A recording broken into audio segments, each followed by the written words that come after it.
बिस्मिल्लाहिर्रहमानिर्रहीम। अस्सलाम वालेकुम। मैं हूं मोहम्मद यासिन शाकिर एडवोकेट और आप देख रहे हैं मेरा यूट्यूब चैनल नई सोच नई मंजिल। मैं ड्रामा के स्टूडेंट्स को कॉर्डियली वेलकम कहता हूं कि अपनी नई वीडियो में आज जो प्रीवियस वीडियो थी जिसमें हमने ड्रामा और उसकी काइंड्स को डिस्कस किया था, आज हम फर्दर बढ़ने से पहले ड्रामा और उसके प्लॉट को देखेंगे कि ड्रामा का प्लॉट कैसे डेवलप होता है। तो मेरे साथ रहिएगा ताकि आपके लिए बेटर अंडरस्टैंडिंग अवेलेबल हो सके। सबसे पहले हम प्लॉट को डिफाइन करेंगे। प्लॉट एक्चुअली है क्या?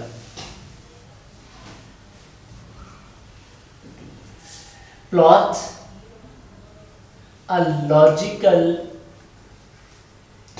Sequence of events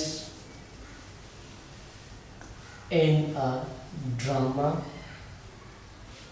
is known as a plot.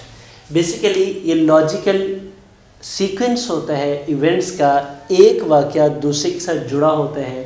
आप यूँ भी कह सकते हैं एक वाक़या अगर कॉज होता है तो दूसरा वाक़या उसके साथ इफ़ेक्ट होता है और इस तरह एक चेन जुड़ती जाती है और एक प्लॉट डेवलप हो जाता है। ये सिंपल टर्म्स में हमने प्लॉट को डिफाइन किया। आइए हम ये आपके सामने एक डायग्राम है, इसको देखते हैं कि एक प्लॉट कैसे डेवलप होता है। यस, सबसे पहले कोई भी प्लॉट स्पेसिफिकली टू ड्रामा, सबसे पहले उसकी एक्सपोजिशन होती है। एक्सपोजिशन जैसे कि वर्ड खुद बताता है, वर्ड से पता चल रहा है कि किसी चीज़ को ओपन करना, खोलना, स्टार्ट करना, बिगिनिंग। तो बिगिनिंग में क्या होता है, ओपनिंग सीन में क्या होता है, कॉन्फ्लिक्ट यहाँ से पता चल जाता है, कैरेक्टर्स का पता चल जाता है और सेटिंग के मूड सेट हो जाता है, प्ले किस किस्म का होगा। इसके बाद जैसे ही हम एक्सपोजिशन से आगे निकलते हैं, प्ले आगे बढ़ता है, तो हमें देखने को मिलता है राइजिंग एक्शन। अब ये जो राइजिंग एक्शन होता है ये बेसिकली क्लाइमैक्स और एक्सपोजिशन के दरमियान में जितने भी इवेंट्स होते हैं, ये राइजिंग एक्शन जो है ये आपको राइज करता है, लेके जाता है ड्रामा के प्लॉट को क्लाइमैक्स की तरफ। अब क्लाइमैक्स से पहले क्या होता है, ये एक और हैपनिंग होती है, एक इवेंट होता है जिसे कहते हैं पेरिपेटिया या पेरिपेटाई। पेरिपेटाई क्या होता है, एक सडन चेंज आती है, जो लीडिंग रोल होता है या प्रोटैगनिस्ट होता है किसी प्ले में, या जिसे आप हीरो कहते हैं, सेंट्रल रोल कहते हैं, उसकी लाइफ में एक सडन चेंज, उस सडन चेंज के just after sudden change climax आता है। क्लाइमैक्स क्या होता है, it's actually peak time of the play और ड्रामा। इसे आप यूँ भी कह सकते हैं ये टर्निंग पॉइंट होता है, या यहाँ पे आके जो सस्पेंस होता है वो एक ग्रेट डील में होता है, बड़े पैमाने पे सस्पेंस पैदा होता है। इसके बाद क्या होता है, जब ये क्लाइमैक्स से डाउनफॉल होता है तो एनेग्नोरेसिस। एनेग्नोरेसिस क्या होता है, सेल्फ और अदर्स रियलाइजेशन होती है। इसमें ये होता है जो लीडिंग रोल होता है, जो मेन कैरेक्टर होता है, जिसे हम हीरो या आप प्रोटैगनिस्ट कहते हैं, वो बेसिकली रियलाइज करता है सेल्फ आइडेंटिटी को या आइडेंटिटी ऑफ द अदर्स को। जिसके बाद एक्शन फॉल करना शुरू हो जाता है टुवर्ड्स द रेजोल्यूशन, प्रॉब्लम के सोल्यूशन की तरफ जाते हैं। तो ये जितने भी एक्शंस एनेग्नोरेसिस के बाद होते हैं उन सबको फॉलिंग एक्शन कहा जाता है, कैटेगराइज किया जाता है। जब हम बात करते हैं रेजोल्यूशन की, तो इसमें जो प्रॉब्लम होती है बेसिकली वो सॉल्व हो जाती है, जो रिडल होती है वो इशू रिजॉल्व हो जाता है, जो सस्पेंस होता है वो एविडेंट हो जाता है, क्लियर हो जाता है।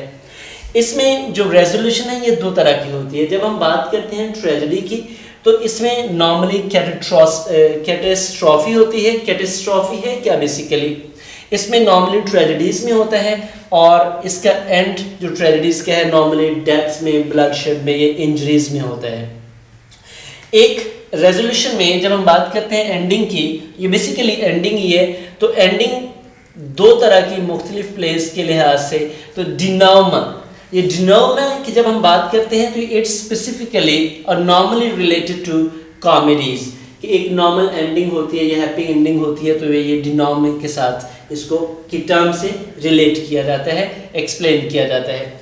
ये था हमारा प्लॉट स्ट्रक्चर, कि प्लॉट कहाँ से शुरू होता है, एक्सपोजिशन से शुरू होता है, आगे बढ़ता है, राइजिंग एक्शन है, जैसे ये ट्रायंगल आप देख सकते हैं, एक सडन असेंट है, उसके बाद एक पेरिपेटिया या पेरिपेटाई, ये सडन चेंज आती है कि मेन कैरेक्टर की लाइफ में, और उसके बाद क्लाइमैक्स आता है। ये पीक पॉइंट होता है, यहाँ पे जो डाउट्स हैं, जो सस्पिशन है, वो बेसिकली क्लाइमैक्स को पहुंच जाते हैं। इसके बाद एनाग्नोसिस, वो जो सस्पिशन है वो क्लियर हो जाते हैं, पहचान हो जाती है। उसके बाद फॉलिंग एक्शन आता है और फिर रेजोल्यूशन हो जाती है। ये थी हमारी प्लॉट के बारे में कि प्लॉट कैसे डेवलप होता है, कैसे राइज उसमें आता है, कैसे उसमें फॉल आता है।